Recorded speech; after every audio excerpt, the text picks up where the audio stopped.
Hi, Tom Klaus here with Tenacious Change and another important conversation with a change maker. Recently, I had a conversation with my friend and colleague, Sharna Fabiano. Sharna and I have two things in common. One is tango. She is an internationally recognized tango artist.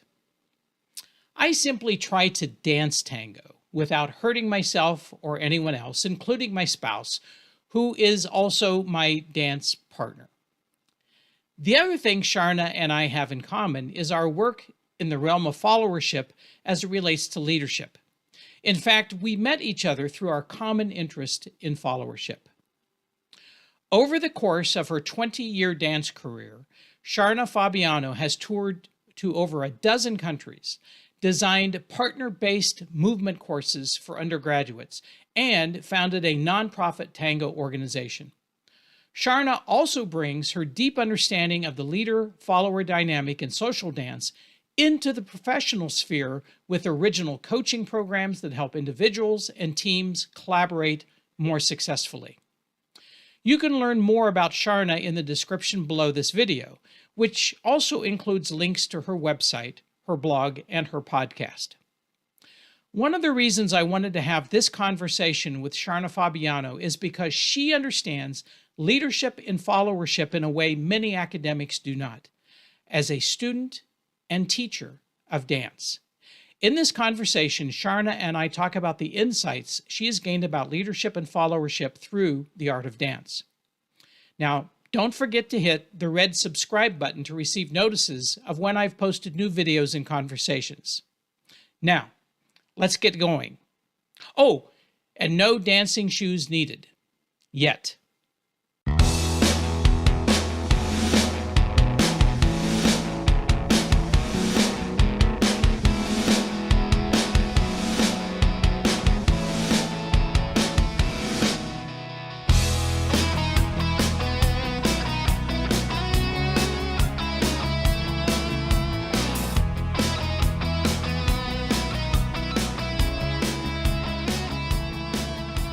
So, Sharna, really, thank you so much for joining me for this interview today. I very much appreciate it. It's always great to see you, and it's great to see you again. So, how are you today?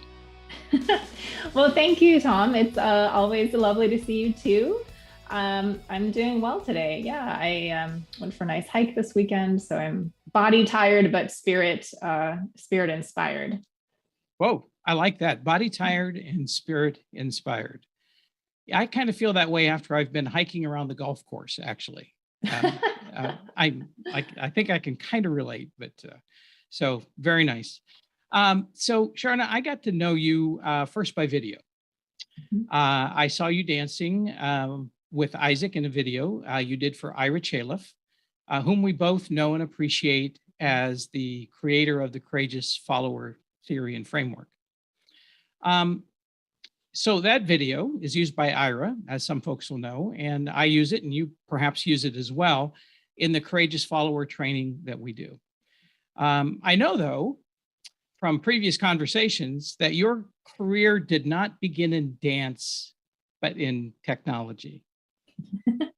So how did you become so enamored with dance, particularly tango, which I find to be, and as you know, my wife and I ballroom dance, I tell you, tango is a tough one for me. It really is. But so how did you become so enamored with dance, particularly tango, and then become so expert at it?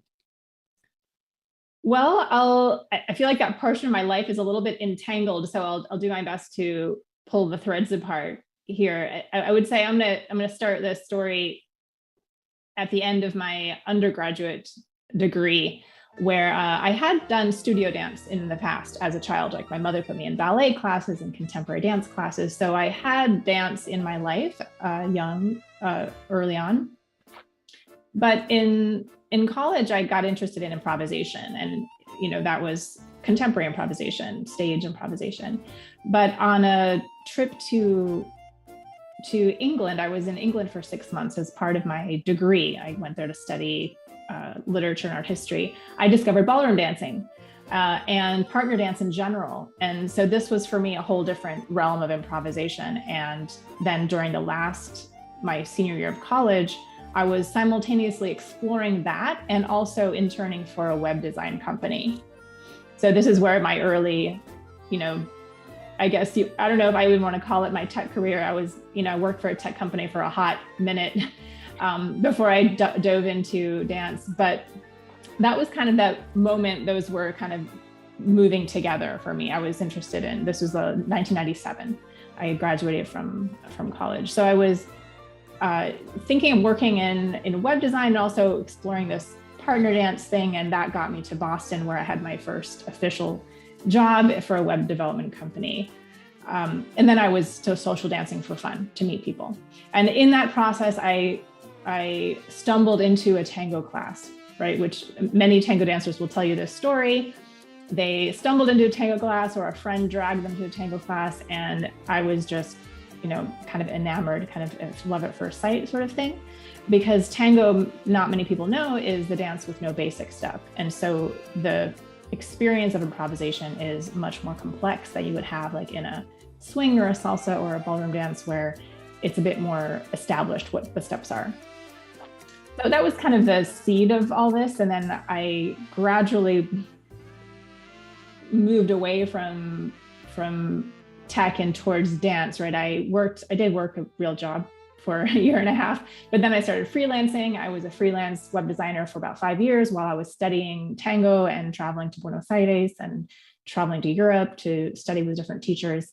And that was kind of how it went, like over those years. And eventually I just taught more and let go of design. But I will say it served me well as a working artist.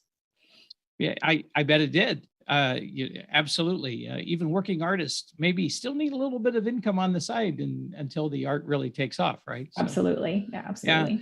Well, so you just explained something to me that helps me understand why I have a really hard time with tango. And you said it's a dance that has no basic step. Mm-hmm. And so I'm one of those people who really, it's like, I need to know the step. Tell me the step. And you're not alone in that. He's like, whoa. Yeah. Well, so, I've been able to read through a good portion of your book. I haven't been able to finish it, but I understand that your insights about leading and following that you've really highlighted in the book come from a couple of different sources. One is your tango teachers and, of course, Irish Aleph. Mm-hmm. Can you tell me more about those insights and how they happened? Yeah, gosh. I think what I want to first say is that so many of the insights from dance are embodied experiences, right? So I think for a long time, I had this intuitive sense that I was exploring something really important and deep, right? In terms of wisdom of relationship and collaboration. But I didn't really have words for it, right? Because dance training is physical, right? So I was having these very profound experiences, but it was all in my body. And when I met Ira, he, fate brought us together. He wandered into one of my classes in Georgetown. And after the class, when he introduced himself and we had this, wonderful mutual celebration moment where we both discovered we were interested in the same thing in two very different realms. And he planted the seed for the book way back then. I think this was maybe 2008-ish. He said, I think there's a lot of wisdom in this tango relationship that you're describing. You could write about it. And so I thought, okay, so tango dancers and other social dancers use terms lead and follow, right? For some time now, those have replaced the previous man-woman labels for dance partners. And so I had known those terms for so long, but Ira, kind of opened this other world to me about lead and follow in the work world, in the civic world, in the world in general, and thought, I think there's something here. So that kind of got my wheels turning at the very beginning. Very nice. Very nice. In your book, which is titled Lead and Follow, the Dance of Inspired Teamwork. Love that subtitle. You offer a framework for understanding the dance of teamwork. And by the way, I've worked with many different teams in my career, and I just want to say that you've really hit it. Teamwork is a dance. It's a really sometimes complicated dance that you do, and sometimes very elegant. but it is definitely a dance. You identified three components. You write about connection, collaboration, and co-creation. So I'd like to take a closer look at each of those. But first, tell me how you see those fitting together to make for more inspired teams overall.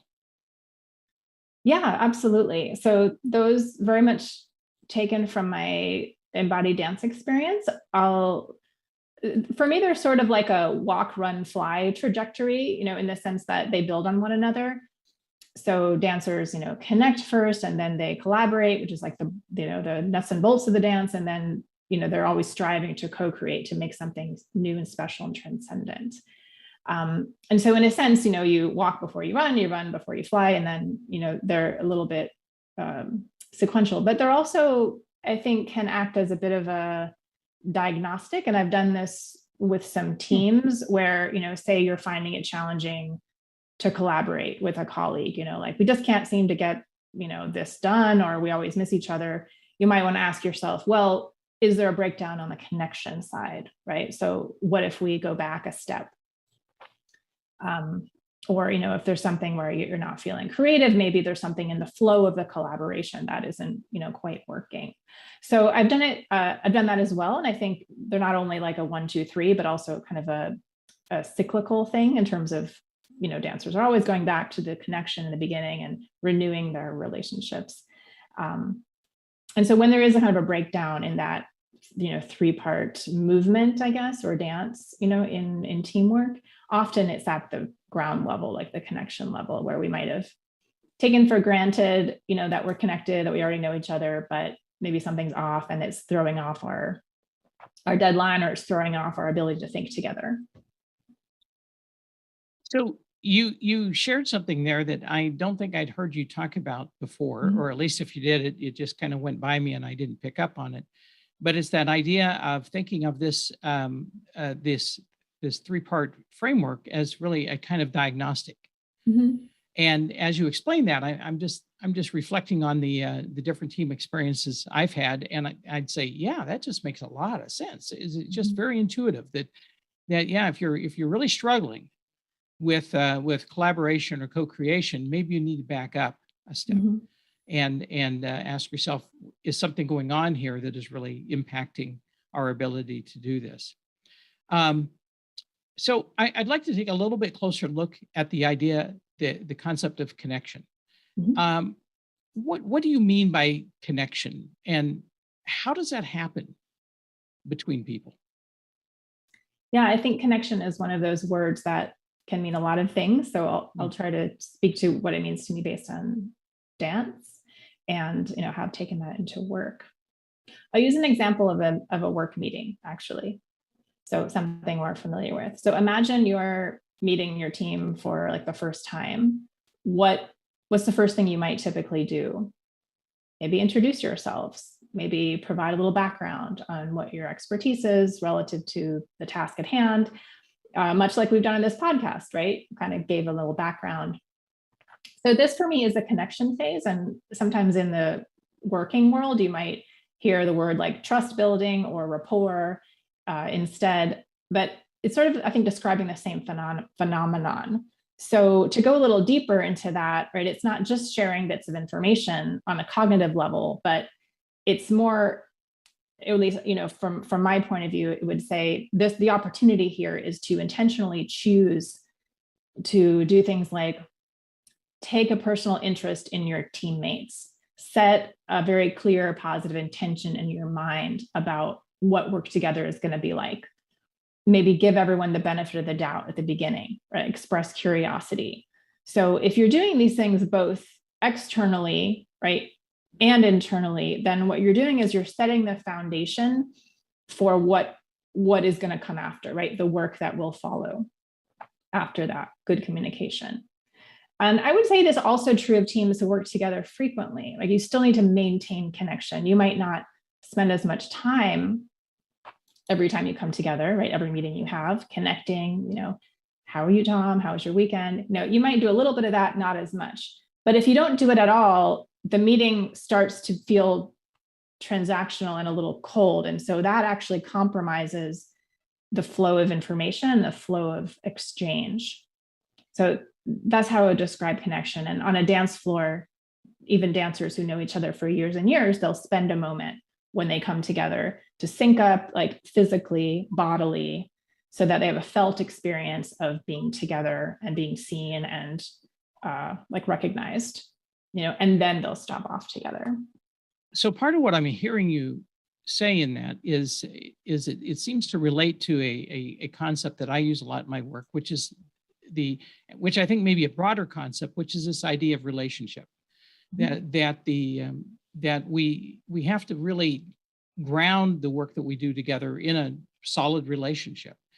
What I like about the term connection that you're using here is that I don't know if it narrows it some, but it seems perhaps to define it a little bit more crisply about what that relationship looks like, because a relationship can mean many things. But when you're talking about connection, that's a little bit different, and I think it's also very very helpful, very useful. Yeah, I would say connection is like a vital ingredient in relationship. Right. Perhaps if you want to break it down. Yeah. Yeah. So then you move from there, from connection. Once you have established a solid connection, then you're able to move a little bit more freely into collaboration. So what does that look like when people are really collaborating together, and what does it take, and how do team members actually know when collaboration is really happening? Well, I mean, I think definitely involves a lot of things, and also particular to your job. But I think the first way I would answer that is to say, whatever your job description is, that's probably a good place to start in defining collaboration. Like, that's your collaborative relationship with your team, right? It's the stuff that happens every day. It's the work itself, right? And just as in dance, right, it's about things moving. So if you see two dancers on the floor, they'll connect and then they'll literally start to move. They'll travel around in a circle. They'll synchronize all their steps. Each couple will kind of fall in line with the one in front of them. So it's about movement and flow. And in a work environment, that's reports getting passed around the office. It's code being written and tested, buildings designed, information flowing back and forth, decisions, calculations, contracts. It's like the work of work. And so when this is all moving smoothly, I hear people will typically say they had a good day, right? They felt productive. They met a deadline, or they revised it appropriately, resolved a conflict, projects move forward, right? You hear that phrase a lot. So everyone's dancing together, right? It's that proverbial well-oiled machine. So things are moving and things are working. And everyone kind of is contributing their part, and it's synchronized with all the other parts. Yeah, I just, honestly, we've not been able to do much ballroom dancing since the pandemic. Of course. But, I just had a flashback to a moment as you were talking about how the couple makes the connection, they begin to collaborate, and then they move into the flow of the other dancers. And it's a really spectacular feeling that when you suddenly realize that you're with 100 other couples on the floor, and you're moving in some really unique and special ways together around that floor, and it's not a gigantic car crash, I mean. Right. Yes. Navigation, right? Yes. Primary leader skill.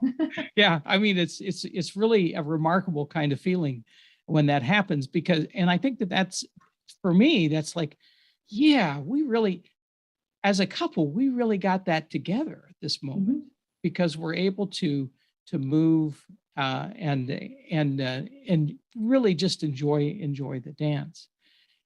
And so when teams are working to collaborate with one another, I found it really interesting that you talk about starting with the job description as kind of a way of thinking about what it is that you're supposed to be doing on that team or as a team.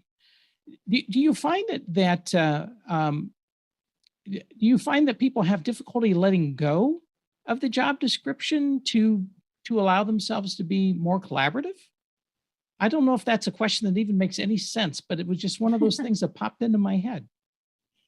Yeah, actually, it's interesting you mentioned that, because each of these areas in the book, and we don't have to go into them right now, but each of these areas is broken down into skill pairs, right? Which is one thing about this book that's different than typical leadership books, is that you have, instead of just one set of skills, there's two. And so in this collaborative zone, right, in the section of the book, one of the skill pairs is adaptability and flexibility, which sound like similar things. Adaptability would be on the leading side, flexibility on the following side. And so, of course, we all need both of these things, right, at different times. But part of flexibility is working outside your job description, right? So yes, we start there, and it's useful to have a job description, right? But once you're in the flow, you might need to help somebody with something else. You might need to take on something for a couple of weeks that you wouldn't normally. And that is part of what makes you a good team member, right? Is you have that flexibility. So sure, there might, I think we all resist that to some degree because time is limited and there's usually pressure. But that's a skill to be developed, in my view, similar, just like dancers do, right? Like you learn the technique and you're like, okay, here's how I take this step. But, you with a new partner and something changes on the dance floor and your leader says, oh, well, now we need to do it this way. And you're like, well, I didn't exactly train that, but I'm going to try it anyway. Yeah. It's sort of like what I do is a little different. I can try it. Yeah. But actually, I on another screen, I have the your lead and follow skill pairs up. I find them really, really fascinating. And I just don't want to give too much away because I really would like to have people buy your book. Thank you. I would agree that I think this is one of the more unique aspects of your book in terms of those books that are out there on leadership, is this emphasis on these what would the term be, compatible skills perhaps, Totally. the leader skills, the follower skills that really work together. So yes. All right. So we did that little brief promo on your book. We're going to come back to it after a bit though. Great. So now co-creation, that's your third component here. And it's an idea that is getting an awful lot of attention. You indicate there are separate skills sets that are needed for leaders and followers in co-creation, which kind of harkens back to the skill pairs that we were talking about. What can you tell me about those as they relate to co-creation? Sure. I think this is definitely the hardest area to discuss because it's not entirely predictable, right? Co-creation is not like something you can say, okay, here are 5 minutes, be co-creative. It's something that, at least, in my understanding, it arises from strong collaboration, right? So when you're in flow in your everyday work, things are going well. Everyone feels good about what they're doing, feels productive, feels like you're moving in the same direction, so to speak. Co-creation will happen, right? With I think the support of a couple of these skills. I'll go back to the meeting analogy just to make this a little bit clearer. So assume you have established a level of trust, right? You feel connected, the flow of the discussion is going well. Everyone knows what a productive meeting feels like versus like a not productive one. So say you're 3/4 of the way in and there's a pause and then someone says, what if we could do X idea, right? And then there's maybe another little pause and then someone else says, oh, I see where you're going with that. I think maybe I could figure out how to do Y. And then suddenly the whole group starts to have this new pathway in their mind open to a new potential solution.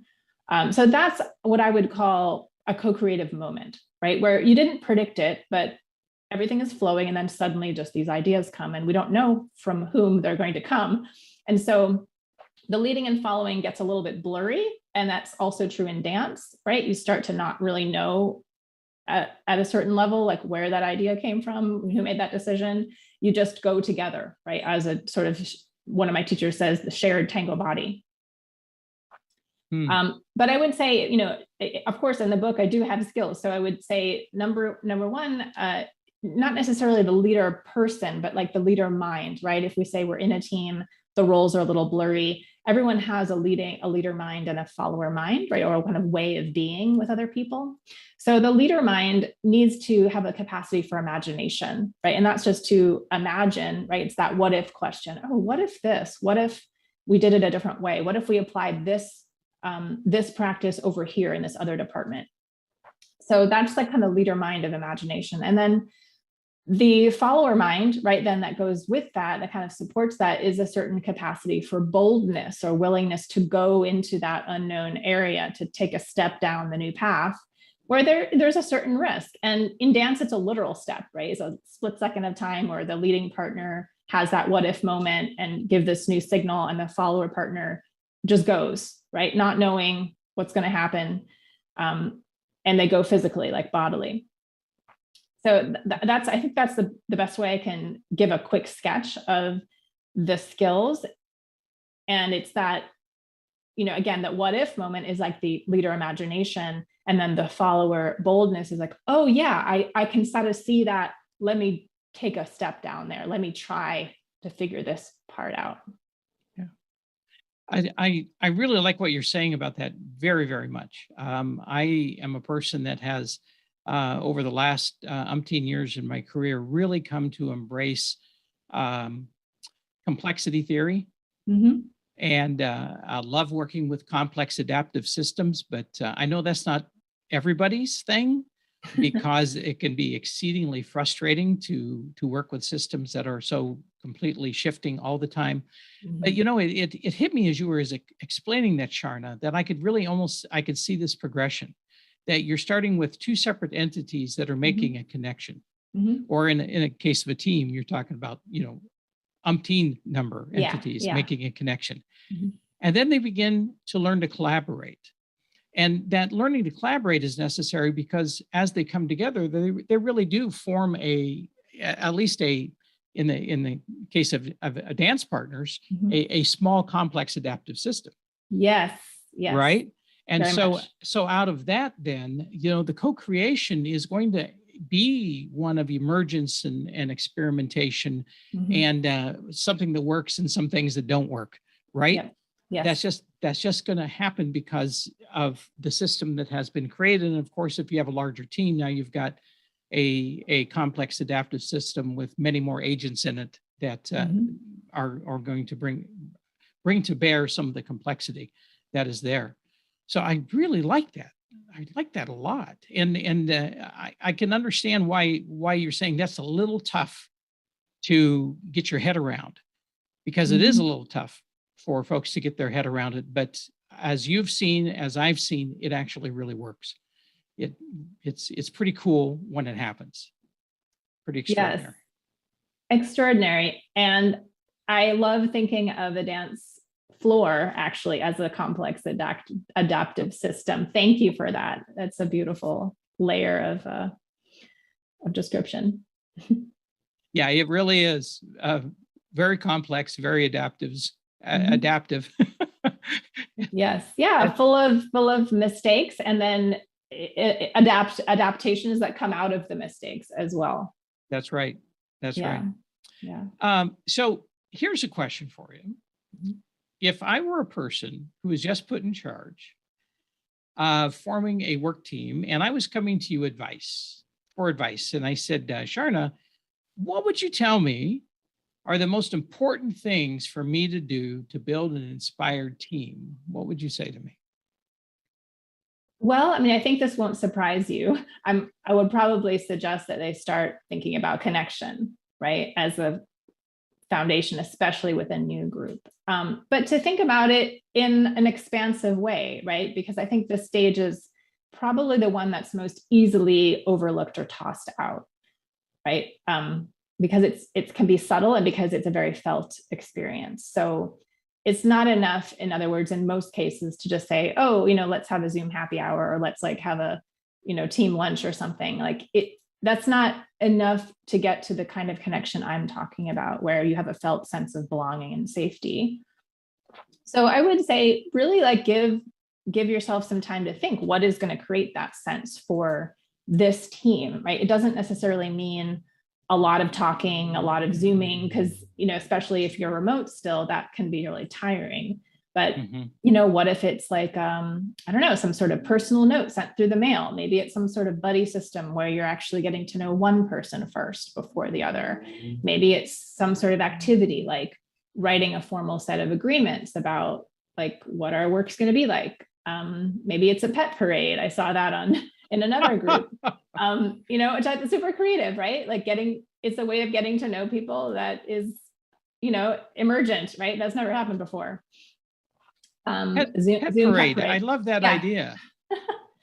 In fact, now I'm looking for my dog. Where's my dog, Yeah. So I think, getting creative about and like customizing what is going to connect your team could be fun. And it doesn't necessarily have to take a lot of time or be in that like conventional format. I can almost like hear everyone cringing and think, oh, not another Zoom happy hour, but put some real investment there, I think, because it really will pay off. That's what I would say. And don't make it superficial, but make it custom to, what your team is. It could be, I mean, mindfulness exercises, like creative, playful art exercises, depending what the group is, I think there's a lot of room there. Yeah, it's interesting that you say that. And I think it's probably worth highlighting in this time in which we're nowhere even close from out of dealing with the pandemic at this point in time, as it's resurging again. I think it's worth saying that you really can build a connection with people virtually. And it's not the easiest thing to do. And 18 months ago, we were all sure that it couldn't be done, but it's actually happening. And I'm reflecting on there's two groups that I meet with. I've been meeting with them now, Sharna, for almost 18 months. Wow. One of them is a weekly group that meets on Thursdays. It's about anywhere between 5 and 9 people. And we get together and we take an hour and we just chat and we just reconnect with each other. And the other is with two really close friends that we have in Western Kansas. And for over a year, we met every Saturday morning for coffee. And we have dialed it back a little bit because the summer and some of the masking and the vaccination allows us to free things up a little bit, but we're still meeting monthly. And it's incredible because I don't know that when I've known these people my entire life, and I don't know when I have felt so close to them. It's been amazing. Pretty cool. And thank you for that reminder that we can do this. We can build connections even over Zoom. Absolutely. I have my own versions of your examples, which have surprised me, in really miraculous ways. And that's why I say, it doesn't have to be the first thing that comes to mind, and especially if you're tired thinking about it, it's not going to make you feel connected, but like I'm in a poetry writing group that meets every Saturday. There's very little interaction. It's more like we're just writing together in the same time. Really? And I feel very connected with that. And I would say there might be activities, you could do with your work team that aren't directly related to work, but might build connection in other ways, right? Around a common interest or something that are necessarily, talking back and forth. Of course, it's great to talk, right? And that's always maybe like the easy part. But yeah, be expansive in thinking about what that could be. It's just really worth it. And it's worth it. So here comes the opportunity to plug your book. Sharna, where can people find your book? The book is available everywhere you buy books. You can get it on Amazon. I always like to plug local bookstores. You can order it through any local bookstore, just with the title and author, Lead and Follow, The Dance of Inspired Teamwork. And you can also order it through IndieBound, which is kind of like an online a database of lots of independent bookstores, but really it's available anywhere. If you want the Cliff Notes, you can also get that skill pair sheet that Tom mentioned on my website in the book section. Is a free download. It's just a one sheet that has all the skill pairs listed. And by the way, when this video is posted, we will have a description section, and at the bottom of that, we will have all of the links to that. So if you're watching this video, make sure that you go to the description section below this video, and you'll find all the links you need there to visit Sharna's website, to order her book, Lead and Follow, and also to learn about a new podcast that she's starting, by the way. So Sharna, here you go. This is the big closing question, right? So is there anything else I should be asking you about? Anything else you want me to know about? I think I'll just share an observation that a couple of readers have made that surprised me initially, right when the book came out. But then in retrospect, I thought, oh yeah, that is a little bit unusual. I think sometimes when you're in a sphere, like, I'm coming from the dance world, it's a little bit outside the status quo. You don't always see these things immediately. So one thing I talk about in the book is that many dancers, after a while, they start to value their relationships even more than their dance experiences themselves. And this a little bit, I think, goes back to your point, Tom. You said in your work, you talk a lot about relationship being a foundation. And so as I was writing the book, I was reflecting on that, right, what I had heard from so many dancers over the years about their relationships being almost like more important than the dance. And I thought, what if we applied that in a workspace, which I think sounds a little bit ridiculous because of course we're there for work and we wouldn't be there otherwise. However, as an artist, I get excited about these paradoxes because I feel like there's that creative tension there. So I guess I would just leave listeners with this idea, just to play with the thought of what if we inverted this for a moment and said, what if the relationship is the work? Like, what if putting that kind of emphasis on the quality of the exchange, the human exchange, does have like as much impact on the deadline or on the product, right, as any other sort of thing like technical skill or logistical agreement? What would happen, right? And what I've seen so far in the people who've experimented with this and with the book material is that it has sort of surprising effects, like surprising positive effects. And I be curious if you've seen something similar in your own work. But that would be my kind of final thought. Well, it's a great final thought, Sharna, and thank you so much for doing this today. I really do appreciate it. And I want to encourage folks to go out and pick up the book. You're going to enjoy it. It's a good read. We're not talking heavy academic stuff here because none of us likes to read heavy academic stuff, right? It's just a really lovely book. And the concepts that you're laying out here, these three interlocking building concepts are really, really powerful for teams. And thank you so much for taking the time to do this today with me. I really appreciate it. And thank you for the book. Thank you so much, Tom. It's an absolute pleasure. And I so enjoyed the conversation. Thank you again.